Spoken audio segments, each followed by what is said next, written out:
네, CBS 라디오 박정희 한판승과 함께하고 계십니다. 자, 금요일 기분은 한판 클래스 저희가 인기 코너로 진행하고 있는데 오늘 오랜만에 또 가장 최근에 가장 배우고 싶은 주제를 가지고 한판 클래스를 꾸미게 됐습니다. 여러분 챗 GPT라고 아시죠? 요즘 언론에 많이 나오기도 하고 또 실제로 해보면서 이거 장난 아닌데? 이거 어떻게 되는 거야? 하면서 굉장히 신기하신 분 많으신데 자, 오늘 챗 GPT에 대해서 한번 처음부터 자세하게 알아보도록 하겠습니다. 자, 전 청와대 디지털 소통센터장이셨고요. 미디어 스피어에 근무하시는 강정수 박사를 모셨습니다. 박사님 어서 오십시오. 안녕하세요. 네, 안녕하십니까. 진 작가님, 김 소장님 인사 나눠주시고. 네, 두 분 첫 질문부터 할게요. 공격적이에요. 네, GPT가 도대체 챗 GPT에서 GPT가 뭐의 약자입니까? 사실 GPT만 그 약자만 이해해도 사실 GPT의 모든 걸 이해했다고 할 수 있는데요. 예. GPT는 제너러티브, 그러니까 즉 생성이라는 생성? 거죠.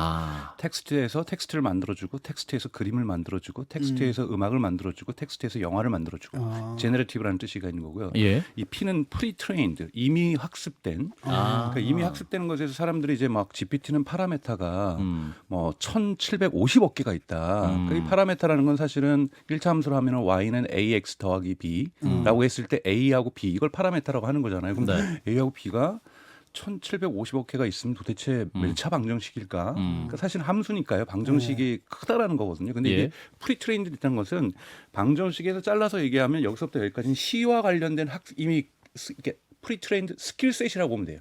이미 학습된 스킬셋이 나는 1,750억 개의 파라메타를 갖고 있다는데 여기서부터 여기까지는 C와 관련된 것이 학습돼 있고 여기서부터 여기까지는 연설문과 관련돼 있는 것이 있고 추리 소설이 좀 있고 그리고 뭐 세상에 대해서 어떤 지식인 같은 것들이 좀 있고 그러니까 수많은 조합들로 이루어진 이미 학습된 거예요. 즉 인풋에서 이 사람이 무엇라고 물어볼 의도를 이 의도는 C구나. C로 보내주고 이 의도는 연설문을 달라는 거구나. 이 의도는 소설, 추리소설을 얘기하는 거야. 소설 중에서도 뭐 김소월은 뭐 학습되지 않았겠지만 김소월의 소설을 얘기하는구나. 이런 식으로 의도를 알아내고 그다음에 이것이 프리딕션을 하는 거거든요. 예측을 하는 거거든요. 당신의 의도에 맞게끔 이걸 원했지라고 해서 결과값을 사실은 통계적으로 보여주는 것인데요. 이게 프리트레인드, 즉 여기에 엄청난 스킬셋이 있다라는 거고 사전에 머신러닝 방식으로 트레이닝했다. 이 규모가 훈련됐다. 1,750억 개다. 그러니까 사실은 근데 GPT-4 같은 경우에는 올해 나올 거라는 것은 4조가 넘거든요. 아니 그거를 다 그 일일이 입력을 하는 겁니까? 어떻게? 아니죠. 학습을 자기가 우리가 스스로? 데이터를 입력을 했죠. 엄청난 데이터를 흔한 입력. 빅데이터라고 얘기하는 빅데이터는 정확한 표현은 아니지만 데이터를 입력을 하고 정확한 이번에 GPT 그리고 T가 T까지 설명을 드리고 그죠, T. T는 트랜스포머라는 뜻인데요. 트랜스포머. 그 전에 있었던 모델이 있었는데 모델에서는 센턴스밖에 연습을 못했어요. 그래서 시리라든지 이런 알렉사라든지 뭐 이런 음성 요즘 비서 같은 걸 물어보면 대답이 짧아요. 그렇죠. 짧은 이유가 센턴스 중심으로만 답을 할 수밖에 없기 때문이에요. 트랜스포머로 오면서 파라그래프가 가능해진 거야. 패러그래프가. 문단이 가능한데 문단의 크기가 A4 용지 한 장을 넘어도 돼요. 그렇죠. 문단 하나는 뭐 짧을 수도 있고 길 수도 있으니까 그러니까 얘는 문단 단위로 연습을 했고 문단 단위로 답변을 할 수 있다라는 겁니다. 그러면서 여기 뭐 이공계열 분들이 오셨으면 아주 과학적으로 설명을 해줬겠지만 이건 좀 더 어려울 수 있고요. 우리가 그냥 문과생 수준에서 이해를 한다면 진 작가님은 제가 문과이기 때문에 생성을 해주는 거고 텍스트에서 텍스트나 텍스트 그림이나 텍스트나 동영상이나 텍스트에서 음악으로 그리고 이미 연습된 스킬셋이 대단히 크다라는 거고 그리고 이것이 점점 시간이 지날수록 방대한 규모로 기하급수적으로 증가하고 있다라는 거고 그 다음에 이 답변이라든지 이 아웃풋이 센턴스가 아니라 패러그래프로 되어 있다는 것. 이것이 GPT의 약자. 방금 말씀하셨던 부분에서 스킬셋이라고 하셨는데 그걸 좀 쉬운 말로 풀어주시면. 그러니까 김성희 소장은 아시는데 아까 청취자를 위해서 풀어달라는 할수 있는 능력이에요. 능력 수치가 능력 수치. 수치가 예를 들자면은 뭐 우리 게임 할 때 보면은 여러 종류가 있잖아요. 그 능력 수치가 어마어마하게 많다라는 거고 이 프리트레인드 셋의 규모가 GPT-4 같은 경우 3 같은 경우가 이렇게 1억 7천이 돼 있다라는 거고 그전엔 되게 GPT-2 같은 경우는 되게 작았어요. 그리고 GPT-4는 이것의 20-30배로 증가하게 되는 거죠. 그렇게 되면 좀 더 정확하게 어차피 이 함수이기 때문에 확률적 게임이거든요. 훨씬 더 제가 의도한 바를 정확히 예측해서 읽어서. 내가 원하는 바를 써줄 확률은 높아진다. 그러니까 지금 이렇게 비가 내릴 때 듣고 싶은 음악은 하면 지금보다 훨씬 더 마음을 잘 읽어서 그리고 좀 더 거기에 가슴 아프게라는 단어를 넣으면은 가슴 아프게에 대해서 이 친구가 이미 연습된 스킬셋이 있는 거예요. 1년 전 헤어졌을 때, 어제 헤어졌을 때 들을 수 있는 음악도 다를 수 있기 그렇죠. 때문에. 거기에 대해서 연습된 셋이 있을 경우. 근데 대부분 있습니다. 있군요. 네, 왜냐하면 수많은 텍스트들이 들어왔기 때문에 예. 우리가 그 친구가 공부한 텍스트에는 바로 헤어졌다라는 것, 이별이라는 것, 가슴 아프다라는 것에 대한 수많은 텍스트와 패러그래프들이 존재하고 있기 때문에 이미 연습이 되어 있는 거죠. 이거는 누가 만들었나요? 이건 오픈 AI라고 하는 스타트업에서 만들었다는 거에서 직원 400명 정도예요, 지금 현재. 그런 데서 만들었다는 데서 사실은 더욱더 의미가 있는 거죠. 즉 직원이 19만 명 있는 구글에서도 물론 기여한 바가 커요. 사실은 트랜스포머라는 것은 구글이 만든 거예요. 구글이 만들고 이걸 오픈 소스로 푼 거거든요. 그래서 만드는 거고 사실은 오픈 AI 직원들 중에는 구글 출신들도 많고요. 그리고 요즘 최근 일어나는 이러한 생성 AI라고 얘기를 하고 있는데요. 제너러티브 AI와 관련된 다양한 스타트업들이 많습니다. 예. 대부분 구글 출신들이 많죠. 그래서 구글이 사실 기여한 바는 많고 있지만 이렇게 한판 늦었죠. 오픈 AI가 공개되면서 이제 구글이나 이제 더 큰 IT 기업에서는 이건 좀 수준 낮은 수준이다. 우린 더 잘할 수 있는데 나 좀 공개 시기를 늦추고 있는 거다 이렇게 또 얘기하고 있거든요. 그렇죠. 주춤했었죠. 사실은 구글이 이제 2016년에 지금 파차이가 지금 CEO가 임명되면서 뭐라고 그랬냐면 구글의 앞으로의 전략은 AI first라고 얘기를 했어요. 그러면서 여러분 기억나실지 모르겠지만 전화로 막 음식점에 전화해가지고 막 예약하고, 맞아요. 네, 그러면서 뭐 이런 소리도 내고 막 이렇게 미용실 예약도 하고. 뭐 미용실 예약도 그때 근데 엄청나게 깠어요. 비판을 받습니다. 언론에서 하고 학자들도 하고. 예. 전화를 할 때는 사람이 아닐 경우에는 사람이 아니라고 밝혔어야지 이렇게 사람 흉내를 내가지고 속이는 것 이건 윤리적으로 문제가 있다. 그래서 구글 내부적으로 막 그 AI 윤리학도 만들고 윤리 원칙도 만들면서 구글이 사실은 엄청난 투자를 하고 개발함에도 불구하고 주춤합니다. 주춤하기 시작하고 뭔지는 만들어도 항상 비공개. 시장의 반응을 일단 보기 조심스럽게. 심지어 지금 LAMDA라고 해서 람다라고 하고 있는 불리고 있는 GPT보다 자기네들을 이야기하기는 그리고 일부 전문가들이 얘기하기는 더 뛰어난 똑같은 것을 가지고 있어요. 그래서 올해 5월 달인가 6월 달에 어떤 사람이 거기 개발자 양심 선언을 했죠. 쟤는 인지 능력도 있고 감정도 있어. 근데 이제 구글에서 부정도 하고 그 사람도 나중에 스스로 부정을 했지만 대단히 뛰어난 것이 있는데 공개를 안 하는 거예요. 왜 그래? 왜 공개 안 하는 겁니까? 주춤하는. 왜냐하면 구글은 큰 기업이기 때문에 얘가 만약에 한국에서도 미루다 사건들이 있었잖아요. 미루단가요? 이루단가요? 이 챗봇이 있어가지고 나와서 인종차별 문제 얘기를 한다든지 또는 뭐 잘못된 얘기를 하면은 그렇죠. 정치적으로 스타트업은 뭐 아직 이제 막 시작하는 기업이니까 그런 실수할 수 있어라는 관용이 있습니다. 사회적으로. 근데 구글이라고 하는 전 세계 검색 시장을 93% 장악한 이러한 거대 기업에서 이런 실수를 하게 되면 주가가 확 떨어지고 주가도 이번에 떨어졌죠. 이번에도 또 어처구니없는 실수를 했죠. 그러니까 구글에 대한 비판이 있기 때문에 조심스러운 거죠.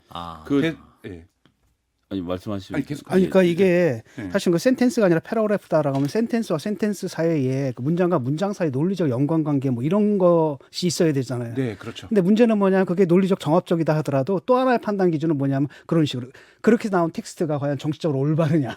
올바르냐. 여기에 대해서 제가 얘기를 이걸 하면 판단할 수 있는 심급은 아직 없다 이건가요? 그러니까 많은 부분에서 오해는 뭐냐면 GPT라든지 LAMDA라든지 람다라든지 구글에서 만든 이런 것들의 목표는 쉽게 얘기하면 약장수지 정확한 진실을 말하는 도구가 아니에요. 이걸 우리가 착각을 하니까 사람들이 실수 안 해. 대통령이 누구냐 물었더니 문재인이라고 얘기를 하고 엘리자베스 여왕이 지금도 있어 그랬더니 있다고 얘기하고 그건 이해가 좀 되거든요. 왜냐하면 맨날 전 정권 탓만 하니까 문재인 탓이다. 아직도 문재인 탓이다. 아직도 문재인 대통령인 줄 알고 있는 거지. 그 이해가 돼 그 실수는. 이건 2021년까지 자료가 입력돼서 그런 거죠. 그러니까 챗GPT는 그러니까 페이크도 합니다.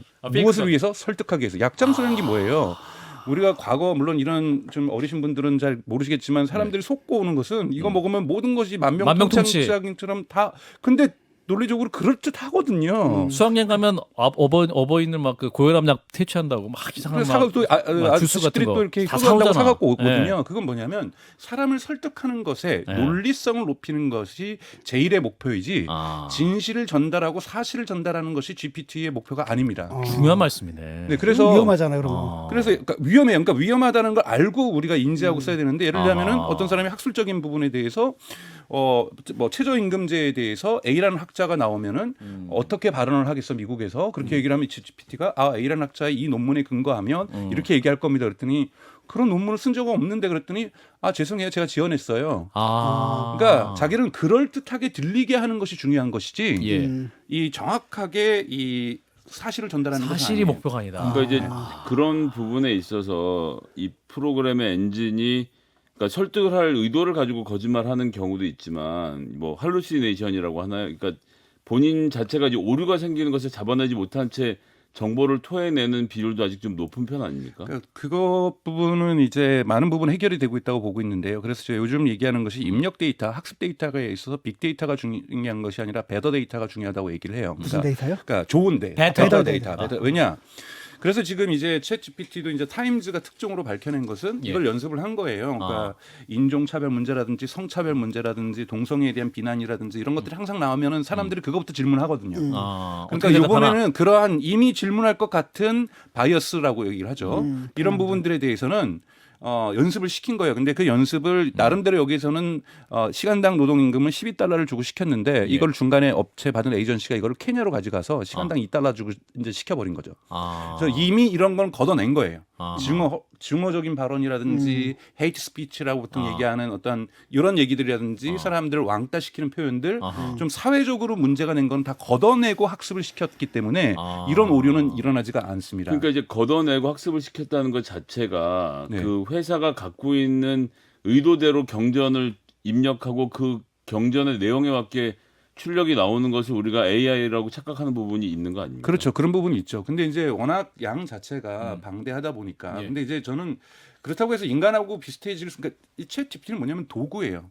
도구라고 생각하셔야 돼요. 이것이 약장수 우리에게 같은 도구. 그렇죠. 예를 들자면은 그림 그리는 예를 들자면 미드전이라든지 다리2라든지 뭐 스테이블 디퓨전이라든지 이런 그 텍스트를 집어넣으면 그림을 정말 훌륭하게 그려내는 것들이 있거든요. 근데 실수가 있어요. 손가락은 한 번도 학습이 된 적이 없어요. 그림으로 보면은 사실은 뭐 다빈치라든지 이런 사람들에 의해서 손가락들이 조금씩은 묘사가 됐지만 워낙 예술 전문가시니까 그림에서 보면 사람들의 손이 정확하게 표현이 안 됐거든요.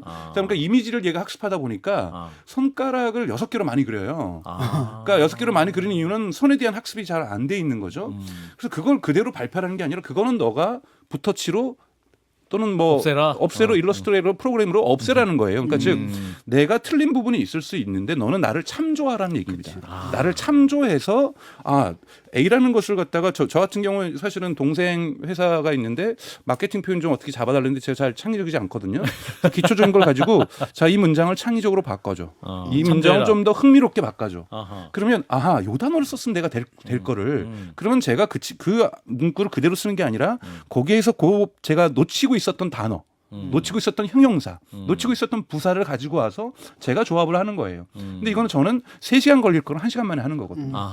예를 들자면 어닝콜이라고 해서 뭐 1사분기, 2사분기 실적을 발표하면 대표들이 장하게 연설을 하거든요. 그렇죠. 영어로도 얘기하고 한국어로도 얘기하면은 자, 우선 그거를 너가 3시간짜리를 1시간으로 요약해줘. 뭐 30분짜리 연설을 10분으로 요약해줘. 그럼 요약을 기가 막히게 잘해요. 그런 부분들. 요약을 하려고 제가 3시간을 썼던 걸 1시간만 쓰면 1시간 또 써야 돼. 왜? 이 요약이 좀 정확했는지는 봐줘야 되는 거고 문장도 좀 다듬어야 되는 거거든요. 문제가 되는 게 애들 레포트 쓰고 제가 사실 학생들한테 계속 요약하는 게 1시간 강의를 들었으면 요약의 능력이 굉장히 중요하다. 이렇게 얘기를 하거든요. 이것이 바로 지금 미국하고 유럽에서 지금 난리가 난 거죠. 미국 같은 경우는 지금 뉴욕시티 같은 경우에는 챗GPT에 대한 접속을 차단한다. 학교에서는. 네, 이렇게 하고 지금 집에서 하면 되잖아요. 그러니까요. 그럼 집에서는 어떻게 하냐. 그래서부터 시작해서 지금 대학교하고 중고등학교에서 엄청난 교사들이 찬반 논쟁이 붙었어요. 그 레퍼런스니까 또 참조 문헌도 할 수도 없고 찾을 수도 없고. 뭐 이 부분 물론 이제 챗GPT에서 그러니까 이 글이 챗GPT로 쓰여졌는지 아닌지를 판단하는 툴을 우리가 만들어서 공공기관에 공급하겠다, 학교에다 공급하겠다는 얘기를 하고 있지만 이 부분에 대한 논쟁이 있고 독일 교육부 장관 같은 경우에도 지난주에 나와서 이것이 교육의 근본적인 패러다임을 바꾸고 있기 때문에 여기에 맞는 위원회를 설치하겠다라부터 해서 학교에서 챗GPT를 쓰게 할 것이냐. 이게 뭐랑 똑같냐면은 1979년에 미국에서 전미 수학자 교사 대회가 열립니다. 수업 시간에 전자계산기를 쓰게 할 거냐 말 거냐 이거 갖고 한 3년을 논쟁하고 싸우거든요. 일부 교사 결국은 도입하는 걸로 쓰게 되죠. 했죠. 그래서 그건 유럽도 마찬가지였어요. 그런 진통을 겪고 나서 전자계산기가 수업 시간에 도입이 됩니다. 그러면 저 같은 경우도 독일에서 학부부터 공부를 했었는데요. 수학 시간에 보면 루트 10이 그 4루트 4 곱하기 3이니까 2루트 3 제가 이렇게 쓰면 애들이 너 어떻게 이거 알았냐고. 전자계산기로 이렇게 해보더니 맞다고 세상에. 이런 걸 어떻게 풀었냐고. 수학 천재.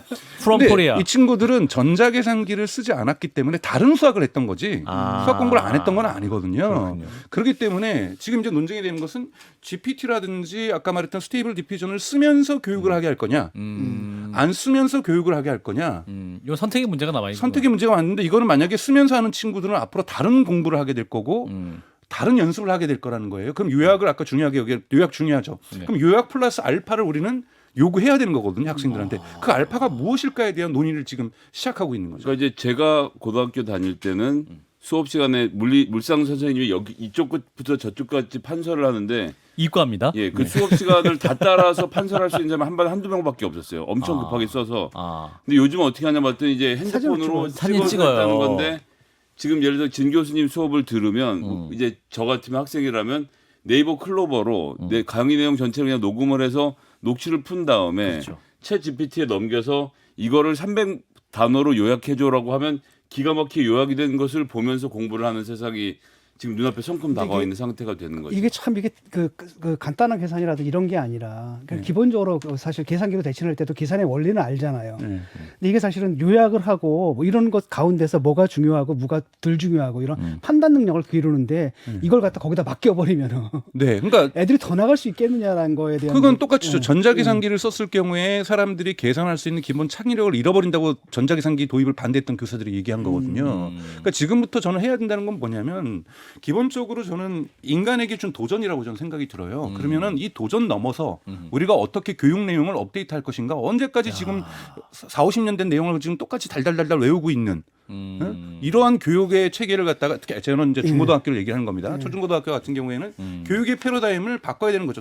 심지어는 영국에 있는 우리식으로 하면 수능 출제위원장은 뭐라고 그랬냐면 수능에 스마트폰을 가지고 들어가게 할 것이냐 말 것이냐에 대해서 진지하게 우리가 고민을 해야 되는 시기가 왔다라는 거예요. 그건 뭐냐면 스마트폰을 우리가 수업 시간에 시험 시간에 가지고 들어갈 수 있다라는 거는 교육의 내용이 완전히 바뀌어야 되는 거거든요. 근데 지금 이렇게 교육의 내용이 바뀌겠다고 해서 지금 사실은 지금 미국이나 유럽에서는 챗GPT에 진짜 지각 변동이 일어났어요. 그러니까 교무회의가 매일매일 열리고 있다라는 거예요. 난리가 났네요. 네. 이게 특히나 영어권이라서 그런 것으로 보여지긴 하는데 지금 이제 들으시는 분들은 챗 GPT가 어떻게 작동하는지 모르는 분들도 계실 것 같아서 그래서 몇 가지 질문을 해서 어떻게 구현되는지 제가 했거든요. 그래서 한번 간단한 걸 우리 영상 이미지로 한번 보여드릴게요. 첫 번째 질문, 한국 정치의 가장 큰 쟁점은 뭔가요? 물어봤습니다. 그랬더니 저렇게 답했어요. 가장 큰 쟁점 여러 가지가 있습니다. 최근엔 경제, 사회, 국방, 교육 등 다양한 문제들이 논의가 있고요. 경제 성장과 불평등, 안정과 국내외 안보, 교육 개혁 등이 중요한 쟁점입니다. 국면이 변화하면서 새로운 쟁점도 마련될 수 있어요. 뭐 이렇게 얘기해줬어요. 요거는 거의 그 시사 프로그램 오프닝으로 쓸 수 있어. 그냥 좀 약간 이건 좀 상식적인 약간 일반적인 잡동사니 같은 그러니까 거고. 이제 질문을 하면 그 질문에 대해서 답변을 하는데 제가 써본 바로는 챗 GPT가 놀라운 건 저 단계에서 그 질문에 대해서 다시 한번 다듬을 수 있더라고요. 네. 그 중에서 보안 안보 분야를 중심으로 예산안을 집어넣어서 답을 다시 해봐라고 물어보면 그런 것들이 생성이 되는 거죠. 한국의 교육 문제에 대해서 얘기해봐라. 그러면은 사실은 챗 GPT는 저 번역이에요. 영어로 먼저 한 다음에 한국어로 번역해 주는 그렇죠. 거거든요. 지금 번역했습니다. 근데 이미 영어로도 한국의 교육 문제에 대한 아티클들은 많이 있고 이미 학습이 된 거죠. 아하. 그렇기 때문에 한국의 교육 문제가 무엇이고 심지어는 대치동도 나와요. 그러니까 그런 정도로 이런 문제 정도는 이 정도의 텍스트는 이미 영어로도 있는 거예요. 존재하는 것이기 때문에 훨씬 더 답변을 잘 할 수 있는 거죠. 김성애 소장의 미래도 물어봤거든요. 김성애 소장이 내년에 국회의원이 될 수 있을까?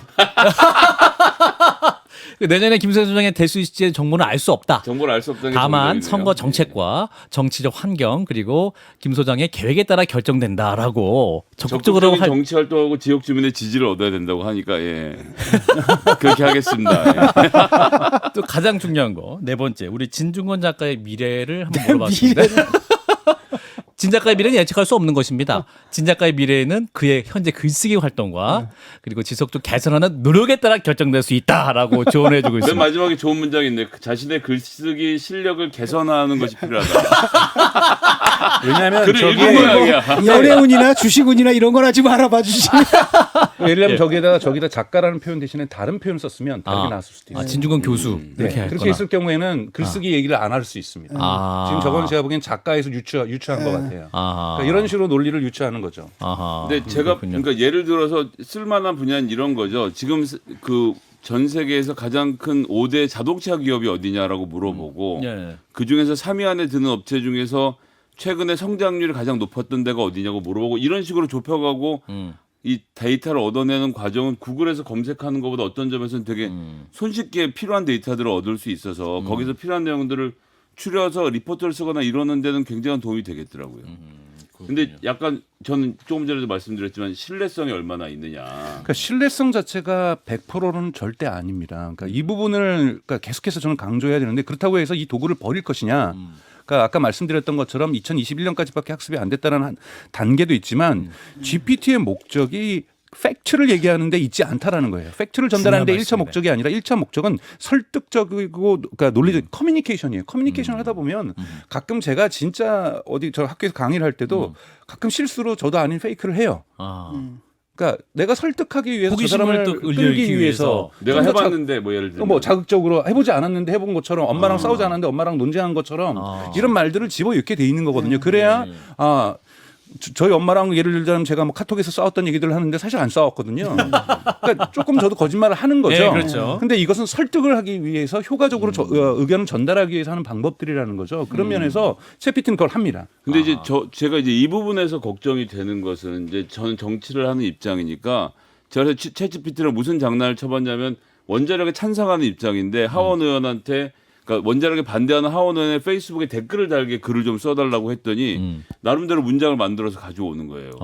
그러니까 이렇게 하면 조금씩 다른 논점으로 해서 어떤 사람에게 가서 10개, 20개 기사마다 막 100개씩의 다른 의견의 댓글들이 달리고 이것이 마치 여론인 것처럼 보이게 충분히 조작할 그 부분은 수 이미 있겠더라고요. 지적되고 있어요. 그러니까 예. 민주주의의 이 틀 내에서 이제 앞으로 댓글이라든지 블로그 포스팅 같은 것을 여론으로 파악하기 힘들어질 것이다. 왜냐하면 대단히 빠른 속도로 대량 생산할 수 있기 때문에 되게 논리 정연하게 다른 식으로 이거를 조금 더 색다르게 표현해줘. 색다르게 표현해줘가지고 원전 찬성에 대해서 수많은 댓글들이 붙을 수가 있거든요. 그것도 예를 들면 저희 어머니도 이제 원전 찬성의 댓글 그냥 무조건 찬성하셨는데 이제는 세련되게 문장으로 사람들하고 공유하실 수도 있고 댓글을 쓰실 수도 있는 거예요. 그렇기 때문에 이미 학자들 중에서는 이것이 민주주의에서 온라인 디지털에서의 여론 판단에 있어서는 대단히 바이어스를 만들어낼 수 있다. 그러네요. 이런 진단들도 나오고 있습니다. 그러니까 성숙하지 않았는데 성숙한 생각을 갖고 있는 것처럼 판단될 수도 있는 것이고. 그러면서 사람들이 그 글을 읽는 사람이 설득당할 수 있거든요. 그러니까. 그래서 동조자의 규모가 더욱더 빠르게 확산될 수 있다는 거죠.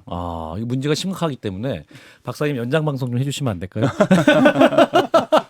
기수 감독님 저희가 한 5분에서 한 10분 좀 조금만 더 우리 청취자들 궁금증이 많으시기 때문에 또 두 패널이 너무 좋아하기 때문에 조금만 더 하면 어떨까 싶은 생각이 살짝 박사님 괜찮으시죠? 예, 알겠습니다. 그러면 우리가 이 챗 GPT에 대해서 나라에서도 좀 관심을 갖거나 나라 간에 좀 이러한 좀 합리적인 대안을 마련해야 될 상황도 좀 있어야 되지 않을까요? 어떻게 보세요? 그러니까 우리가 보통 인터넷을 하면 리터러시 교육이 필요한 거잖아요. 그렇죠. 챗 GPT에 대한 리터러시 교육이 필요합니까? 근데 챗 GPT를 우리가 거부할 거고 그리고 적극적으로 활용 안 할 거면 이런 논쟁은 필요 없죠. 근데 리터러시 교육이 필요한 이유는 자 이것에 맞춰서 교육의 흐름을 바꿀 거야. 이거에 의해서 정치적인 어떤 의도를 바꿀 거야. 이번에도 독일도 에스페데 의원이 삼미당 의원이 국회 연설을 하고 나서 챗GPT가 써줬어요라고 했거든요.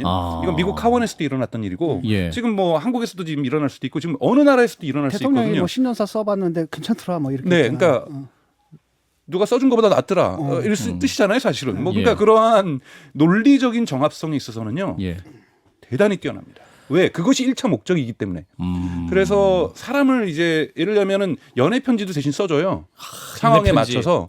그리고 예를 들면 그 친구는 뭐 예를 들면은 뭐 노란색 꽃을 좋아했었다. 그 친구는 뭐를 좋아했었다. 이런 거를 정해주면서 연애 편지를 써달라고 추리소설도 써줄 수 있어요. 그러니까 이러한 논리적 구성과 이러한 어떤 아까 말했던 패러그래프로 갈 수 있는 문단 구조로 갈 수 있는 것에서는 막강한 힘을 가지고 있다라는 거고 이 부분은 그리고 올해 더욱더 진화할 거라는 거죠. 그러니까 이 부분이 더욱더 무섭다라는 거고. 챗GPT 4가 나오면 4.0이 나오면 더 엄청날 수 있겠네요. 파괴적이죠. 파괴적일 네. 수 있겠네요. 네. 그럼 이게 챗 GPT가 쓴 베스트셀러도 이제 우리가 이거 엄청난 노벨 작가상 이미 줬는데. 지금 유럽이나 미국에서는 관련된 그 희곡들이 나오고 있고요. 챗 GPT를 그리고 관련된 희곡들이 나오고 있고 이미 그리고 예를 들면 케빈 루즈라고 해서 뉴욕타임즈에서 IT 기자 중에서 대단히 명망 있는 기자입니다만 예. 하도 자기 서평 바빠 죽겠는데 편집국장이 서평 써달라 해서 서평 쓴 다음에 예.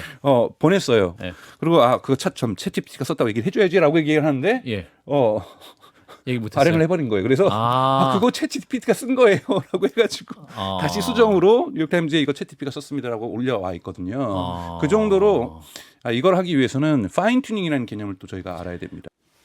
예, 자 한판 승부 연장전 시작됐습니다. 챗 GPT가 너무 재밌어서요. 사실 제가 재밌고 진 작가님과 김소영님도 재밌어서 강정수 박사님은 계속 모시고 있습니다. 자, 파인 튜닝 재밌다고 말씀하셨어요. 파인 튜닝이 뭡니까? 지금 챗GPT에서 파인 튜닝을 가능하게 흔히 말하는 API라는 걸 열어주고 있어요. 예. 그래서 예를 들면 진중권 작가님이나 교수님이 지금까지 썼던 페이스북이나 트위터에서의 글들을 다 가지고 와서 예. 그리고 또는 책을 썼던 것들을 다 가지고 와서 거기에 연결을 해주면 지금 여기에서 이 친구가 진중권 챗GPT가 됩니다. 그러면 진 작가님 말 안 해도 네, 그래서 이거를 진 작가님하고 대화하듯이 대화할 수 있는 거고, 예를 들면 특정한 사안에 대한 입장들 이미 정리되어 있는 거예요. 그리고 논리력도 이렇기 때문에 세상의 어떤 정책 사건에 대해서 현재 일어나는 사건에 대해서는 어떻게 생각하냐면은 한판 논평을 이제 챗 GPT로 하자. 야, 이거 시도해보자.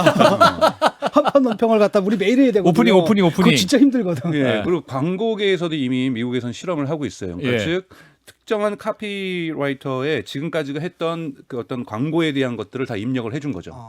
그러면 신제품이 나왔을 때 이 사람이 뭐라고 쓰겠는가, 어떤 그러면은 그게 나오는 거예요. 그걸 여러 번 반복시키면서 예. 아니야 그건 마음에 안 들어, 다른 걸 제안해줘, 이걸 좀 더 흥미진진하게 바꿔줘. 그럼 그 사람의 스타일을 만들어주는 거고. 예. 자, 그럼 그 다음에 우리가 아까 전에 제너러티브니까 이걸 그림으로도 만들어낼 수 있잖아요, 이미지로도. 예, 예. 자, 이거를 갖다가 광고 이미지로 만들어줘. 그럼 가상으로 딱 만들어줍니다. 그리고 예를 들면 테슬라의 지금까지의 광고가 없었지만 네. 일론 머스크가 했던 말들을 학습시킨 다음에 자, 테슬라 광고 좀 만들어봐. 그랬더니 이번에 테슬라 광고들이 나오고 있고 이런 식으로 기업 단위에서도 쓰기에도 대단히 편한 거죠. 창작 작업을 하는 사람들에게는 특정한 작가 스타일로 집어주면서, 그러니까 그림도 마찬가지잖아요. 이걸 예. 갖다 피카소 스타일로 원숭이를 좀 그려줘봐. 그럼 이렇게 그려주는 거잖아요. 그것처럼 텍스트라고 있는 지식이, 물론 저는 이것이 결국 인간 갈 수 없다는 생각하는 이유는 뭐 아시겠지만 지식이라는 게 모두 텍스트로만 구현될 수 있는 것이 지식이 아니기 때문에. 근데 이 텍스트로 구성돼 있던 모든 정보는 이런 파인 튜닝을 통해 가지고 할 수 있는 거죠. 예를 들면은 히틀러의 어떤 글들을 집어주면 이 정치적 사안을 갖다가 히틀러의 입장에서 해석해봐. 또는 푸틴의 입장에서 해석해봐. 해석할 수 있어요. 이게 파인 튜닝이죠. 근데 이제 그렇게 되면 전 저작권의 문제가 결국 등장할 거라고 네. 보는데, 제가 어떤 특정 사상가나 소설가의 글들을 다 수집해서 파인 튜닝을 해서 그거를 글로 쓰고 한글로 번역한 다음에 제가 적절하게 윤문을 해서 소설책으로 발표하면 그건 제 글인가요? 아니면 예를 들어서 이 뭐 누구를 예를 들까 해밍웨이의 글일까요? 그러니까 그거를 과거의 패러다임으로 해석하면 논쟁이 될 수 있지만 여기에 대해서 새로운 논의를 시작하다라고 저는 해야 된다고 주장하시는 생각해야 거고. 된다는 거예요. 어허. 새로운 논의를 시작을 해서 이 부분은 어떻게 할 것인가, 그리고 이 부분은 어떻게 경고할 것인가. 캐릭터, 영어로 캐릭터.ai라는 서비스에 들어가 보면은 예. 지금 한 3천 몇 명의 파인 튜닝된 것들이 있어요. 레닌도 있고요, 마르크스도 있고요. 예. 그다음에 뭐 프로이트도 있고, 그리고 뭐 저기 한국의 걸그룹의 누구 멤버도 있고요. 아하. 뭐 영화 배우도 있고 다 있어요. 다 이미 파인 튜닝을 시켜놓은 거예요. 그래서 나 그 사람하고 대화하고 싶어. 또는 특히 요즘 이거 세라피에도 지금 쓰이기 시작했거든요. 예. 나 누구랑 하면서 상담받고 싶어. 어. 그러면 이런 사람의 인생 해밍웨이하고 상담받고 싶어. 특정 뭐 이런 유명한 식으로 목사님, 하면은, 유명한 예. 목사님과 예. 상담받고 싶어. 종교인도 있습니다. 그래서 천공. 네, 뭐 네. 그렇죠. 그러면은 데이터 입력 데이터가 이제 파인 튜닝이 가능하셔야 됩니다. 네, 그래서 천공 같은 경우는 영상이 10,000개 정도 있기 때문에 그런 정도는 충분히 파인 튜닝이 될 것 같아요. 그렇죠. 자, 청취자 여러분의 질문이 있어요. 이현주님, 챗 GPT가 사람들 감정도 흉내낸다고 했는데 이러다가 자아도 생길까요? AI로?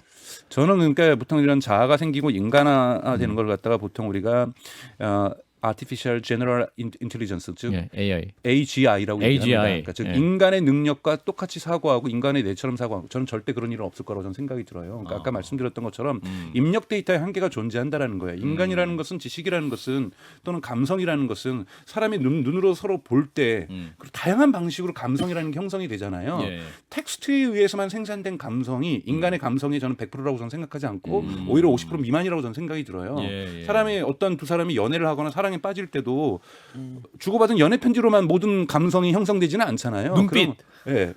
눈빛도 있고 여러 가지 데이트에 든 기억도 김기현. 있고 추억도 있고 여러 가지가 있을 수가 있는 것처럼 저희가 이 텍스트가 줄 수 있는 강력한 텍스트 정보가 줄 수 있는 강력한 힘은 인정하지만 예. 이것이 인간을 절대적으로 인간이라는 건 예측 불가능한 게 또 인간의 중요한 특징이잖아요. 예. 분명히 이 사람은 지금까지 A, B, C를 했기 때문에 분명히 D 할 거라고 생각했는데 D 하지 않잖아요.